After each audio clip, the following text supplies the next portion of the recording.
Cricket വളരെ പാഷനായിട്ട് കൊണ്ടു നടക്കുന്ന ആളാണ്. ഞാൻ ക്രിക്കറ്റ് വഴിയാണ് ഞാനിപ്പം ഇവിടെ നിൽക്കുന്നോ അവിടെ വരെ എത്തിയിട്ടുള്ളത്. ഞാൻ അണ്ടർ 19 സ്റ്റേറ്റ് പ്ലെയർ ആയിരുന്നു. ഞാൻ കേരളത്തിന് വേണ്ടിയിട്ട് കളിച്ച് കേരളത്തിന്റെ ലീഡിങ് വിക്കറ്റ് ടേക്കർ ആയിരുന്നു. ലെഫ്റ്റ് ആം സ്പിന്നർ ആയിരുന്നു. പക്ഷേ ഈ പൊളിറ്റിക്സ് എന്നൊരു സംഭവം എല്ലായിടത്തും പ്രത്യക്ഷത്തിലുള്ള സാധനമാണ്, നമ്മൾ അറിയുന്നില്ല എന്നുള്ളതേ ഉള്ളൂ. അപ്പം ഞാൻ under 19 Kerala leading wicket taker ആയിട്ട് അതിൻ്റെ അടുത്ത വർഷം ട്രിവാൻഡ്രം ടീമിൻ്റെ ഡിസ്ട്രിക്റ്റിൻ്റെ റിസർവിൽ പോലും ഇല്ലാണ്ട് ഞാൻ ഔട്ടായി. അപ്പോൾ ഞാൻ ശ്രീശാന്ത് നമ്മളൊക്കെ ഒരുമിച്ച് ഞാനും ശ്രീശാന്ത് റൂംമേറ്റ് ആയിരുന്നു. ഒരു ചെന്നൈയിലെ മാച്ചിലൊക്കെ നമ്മൾ റൂംമേറ്റ് ആയിരുന്നു. അപ്പോൾ ഒത്തിരി കാര്യങ്ങൾ അങ്ങോട്ടും ഇങ്ങോട്ടും ഷെയർ ചെയ്തിട്ടുണ്ട്. അപ്പം ക്രിക്കറ്റിൽ എനിക്ക് ഒത്തിരി എക്സ്പീരിയൻസ് ഉണ്ട്. പിന്നെ അത് കഴിഞ്ഞ് ഈ എൻ്റെ ഫാമിലി ബാക്ക്ഗ്രൗണ്ട് അത്ര വലിയ സൗണ്ട് ബാക്ക്ഗ്രൗണ്ട് അല്ല.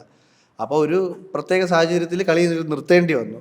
ഇല്ലെങ്കിൽ ഞാൻ എൻ്റെ എയിമും എൻ്റെ ഗോളും ഒക്കെ ഞാൻ ഫുള്ളായിട്ട് എഴുതി സെറ്റ് ചെയ്ത് അങ്ങനെ മുമ്പോട്ട് പൊയ്ക്കൊണ്ടിരുന്ന ഒരു വ്യക്തിയായിരുന്നു. അപ്പം ഞാൻ ഓരോ വർഷം ഞാൻ ആ സമയത്തൊക്കെ ക്രിക്കറ്റ് കളിക്കുമ്പോഴത്തേക്കും ഏതൊക്കെ സ്റ്റെപ്പ് ബൈ സ്റ്റെപ്പായിട്ട് വർക്കൗട്ട് ചെയ്യണം, എന്തൊക്കെ വർക്ക് ചെയ്താൽ നമുക്ക് ഹയർ ലെവൽസ് ഓഫ് ക്രിക്കറ്റ് കളിക്കാൻ പറ്റും. അന്ന് ഞാൻ കളിച്ച സമയത്തൊക്കെ നമുക്ക് ഇന്ത്യൻ ടീമൊന്നും നമുക്ക് മനസ്സിൽ പോലും ചിന്തിക്കാൻ പറ്റില്ല. അന്ന് IPL ഒന്നും ഇല്ല. അപ്പോൾ ഇന്ത്യൻ ടീമിനൊക്കെ കാരണം നമുക്ക് ചിന്തിക്കാൻ പോലും പറ്റാതെ, കേരളത്തിൽ നിന്നൊക്കെ ഒരാൾ അങ്ങോട്ട് പോകുക സ്വപ്നത്തിൽ പോലും കാണാൻ പറ്റാത്ത കാര്യമാണ്. അപ്പോൾ ഞാൻ എൻ്റെ മനസ്സിൽ കണ്ട കാര്യങ്ങളെന്ന് പറഞ്ഞാൽ രഞ്ജി ട്രോഫി കളിക്കുക, പിന്നെ SBT, അന്ന് SBT ആയിരുന്നു, SBI അല്ല. അപ്പോൾ SBT അതാണ് നമ്മുടെ മെയിൻ, നമ്മുടെ മാക്സിമം എന്ന് പറയുന്നത് അത്രയേ ഉള്ളൂ. SBTയിൽ ജോലിക്ക് കയറുക എന്നുള്ളതാണ്.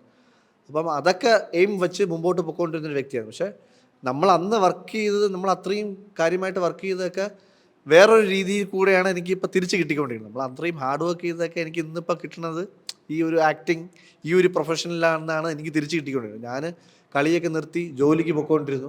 ഒരു ഫാർമ ഇൻഡസ്ട്രിയിൽ വർക്ക് ചെയ്തുകൊണ്ടിരുന്നു. റെപ്രസെൻറ്റേറ്റീവ് ആയിരുന്നു, മെഡിക്കൽ റെപ്രസെൻറ്റേറ്റീവ് ആയിരുന്നു. പിന്നെ അവിടുന്ന് പ്രൊമോഷനായിട്ട് ഞാനൊരു കമ്പനിയുടെ ABM വരെ ആയിരുന്നു, ഏരിയ ബിസിനസ് മാനേജർ. അപ്പോൾ ട്രിവാൻഡ്രം മുതൽ എറണാകുളം വരെ പൊയ്ക്കൊണ്ടിരുന്നു. അപ്പം ഞാൻ കളിച്ചുകൊണ്ടിരുന്നത് പ്രിയദർശൻ സാറിൻ്റെ പാറ്റേൺ ആയിട്ടുള്ള ഒരു ക്ലബ്ബിലാണ് കളിച്ചുകൊണ്ടിരുന്നത്, സിറ്റി ക്രിക്കറ്റേഴ്സ്. അപ്പോൾ അതിനകത്ത് ഫുൾ രഞ്ജി ട്രോഫി പ്ലേയേഴ്സാണ്. ഒരു 10 പേര് 15 പേരുണ്ടെങ്കിൽ അതിലൊരു 10 പേരും രഞ്ജി ട്രോഫി പ്ലേയേഴ്സാണ്. ബാക്കി 5 പേര് ഈ ചെറിയ സ്റ്റേറ്റ് പ്ലേയേഴ്സ്, അതായത് അണ്ടർ 22, അണ്ടർ 19 ഒക്കെ സ്റ്റേറ്റ് പ്ലേയേഴ്സ് ആയിരിക്കും. അപ്പോൾ അതിലാണ് ഞാൻ കളിച്ചുകൊണ്ടിരുന്ന സംഭവം എന്ന് പറഞ്ഞാൽ, നമ്മൾ ജോലിക്ക് പോകുന്നതുകൊണ്ട് ഈ രഞ്ജി ട്രോഫി പ്ലേയേഴ്സൊക്കെ ഇവരൊക്കെ ആരെങ്കിലും രഞ്ജി ട്രോഫി അങ്ങനെയൊക്കെ കളിക്കാൻ വേണ്ടി, സ്റ്റേറ്റിന് വേണ്ടി കളിക്കാൻ പോകുമ്പോഴത്തേക്കും പകരം ആ ടീമിന് വേണ്ടിയിട്ട് ഞാൻ പോയി കളിക്കും. അങ്ങനെ കളിച്ചപ്പോൾ, അതായത് വല്ലപ്പോഴും ഒക്കെ പോയി കളിക്കുമായിരുന്നു. അപ്പം അങ്ങനെ കളിച്ചുകൊണ്ടിരുന്ന സമയത്താണ് പ്രിയൻ സാറ് എൻ്റെ ഫോട്ടോ അയച്ചു കൊടുക്കാൻ പറഞ്ഞ്, ഒരു സിനിമയ്ക്ക് വേണ്ടിയിട്ടാണെന്ന് പറഞ്ഞ്. അപ്പം ബിജു ജോർജ് എന്ന് പറഞ്ഞൊരു കോച്ച്, പുള്ളി ഇന്നിപ്പോൾ ഇന്ത്യൻ വിമൻസ് ടീമിൻ്റെ ഒക്കെ ഫീൽഡിംഗ് കോച്ചാണ്. സഞ്ജു സാംസൻ്റെ ഒക്കെ കോച്ചാണ്. സഞ്ജു സാംസൺ നമ്മളൊക്കെ ഒരുമിച്ച് കളിച്ചുകൊണ്ടിരുന്നത് ക്ലബിന് വേണ്ടിയിട്ട്. അപ്പം ബി സാറ് പറഞ്ഞ് ഇങ്ങനെ സുരേഷ് ഏട്ടനുണ്ട്, അപ്പം പ്രിയൻ സാറിൻ്റെ അസോസിയേറ്റ് സുരേഷ് ഏട്ടനെ അയച്ചു കൊടുക്കാൻ പറഞ്ഞു. അപ്പം ഞാനിത് ചുമ്മാ തമാശ എന്നുള്ള രീതിയിലായിരുന്നു മനസ്സിൽ കണ്ടുകൊണ്ട്, നമ്മളെ ചുമ്മാ കളിയാക്കാൻ ഞാൻ സാർ ചുമ്മാ എനിക്ക് അതൊന്നും പറ്റൂല എന്ന് പറഞ്ഞു.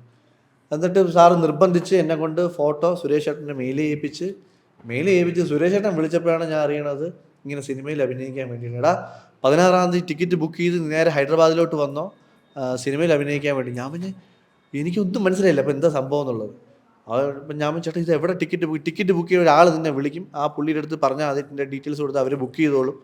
അങ്ങനെ ടിക്കറ്റ് ബുക്ക് ചെയ്ത് ഞാൻ നേരെ ഹൈദരാബാദ് പോയി ഇറങ്ങണം. അപ്പോൾ അറബി ഒട്ടകവും P മാധവൻ നായരും, ലാലേട്ടൻ്റെ സിനിമ, അതാണ് എൻ്റെ ഫസ്റ്റ് സിനിമ. അതുവഴിയാണ് നേരെ എൻട്രി. അപ്പോൾ ഞാൻ ഏതൊക്കെ രീതിയിൽ ഇവിടെ എത്തിയിട്ടുണ്ടോ അതെല്ലാം ക്രിക്കറ്റ് എന്നുള്ള ഒരു ബാക്ക്ഗ്രൗണ്ടും ഒരു സപ്പോർട്ടും ഉള്ളതുകൊണ്ട് മാത്രമാണ് ഞാൻ ഇവിടെ എത്തിയിട്ടുള്ളത്.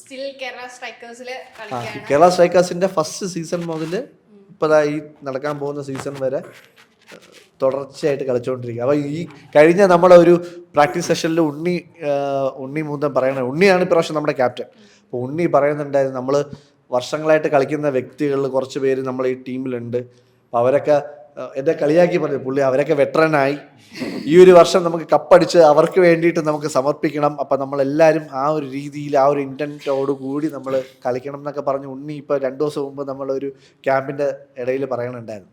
അപ്പം അതൊക്കെ കേട്ടപ്പോഴത്തേക്കും നമുക്കൊരു ഭയങ്കര ഒരു എന്താ പറയുക, ഒരു ചാർജ് ആയ ഒരു ഫീൽ വന്നു മനസ്സിൽ. കാരണം നമ്മളെ അത്രയും ബാക്കപ്പ് ചെയ്യുന്ന ആൾക്കാർ ഇപ്പോഴും ഉണ്ടെന്നുള്ളതുകൊണ്ട് മുമ്പോട്ട് വളരെ ഭംഗിയായിട്ട് പോകുന്നു.